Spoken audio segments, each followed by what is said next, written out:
Pansamantalang ipinahinto ang bilangan ng boto sa canvassing center sa Manila City Hall. May ilang mga clustered precinct ang kailangan maging manual ang transmission ng resulta ng eleksyon. Si Isaiah Mirafuentes sa detalye. Ang inaasahan sanang maagang proklamasyon sa mga manlalong kandidato sa Maynila, naudlot. Ito dahil sa pansamantalang ipinahinto ang bilangan ng boto sa canvassing center sa Manila City Hall. Dahilan na may ilang mga clustered precinct ang kailangang maging manual ang transmission ng election result. Hindi ko po siya napansin na failure po pala yun kasi doon sa pinakadulo, success po yung nakalagay po siya doon sa ECM po, doon sa monitor niya po. So hindi ko po napansin yung pinakauna na nag-fail po pala. Mahigit 96% precinct votes na ang natransmit sa canvassing center. Ibig sabihin, mahigit 3% na lang ang hinihintay. Pero ayon sa Board of Canvassers, itutuloy ang bilangan alas 2 ng hapon ngayong araw.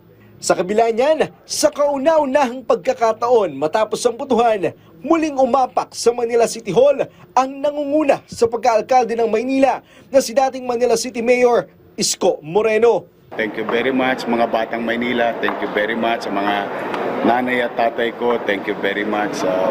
Nagulat kami actually. Chichi and I and the group, nagulat kami na overwhelming yung lumabas na resulta. Maraming salamat dahil nandito po kami ngayon and makakaasa kayo na sa aming mga pinangako. Ayon kay Yorme, mag-ayos na at tuldukan na ang pagkakahiwa-hiwalay. Nangako rin siya na basura sa Maynila ang una niyang tututukan sakaling maupo na siya bilang alkalde. One of the immediate concern ng mga Manileño is the issue of basura. Yung pagkadugyot talaga ng Maynila and the criminality happening in the city. With the result of the election and issues raised during the campaign, I think yun na yun. Yun yung immediate na kailangan bigyan ng atensyon. Pinagmalaki ni Yorme ang kanyang anak na si Joaquin Dumagoso na nangunguna sa pagkakonsehal sa District 1 ng Maynila. Opo, bata naman po talaga ako. Ay, aminin ko po yun. And sa lahat po nagsasabi dyan na to baka wala akong magagawa, ganun. But don't worry po, sa edad po, sa paglilingkod, wala yun sa edad. It's really in the end of the day, it's your heart and your passion to strive to do better for the people.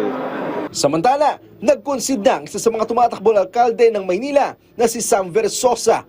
Maluwag niya nang tinatanggap ang kanyang pagkatalo.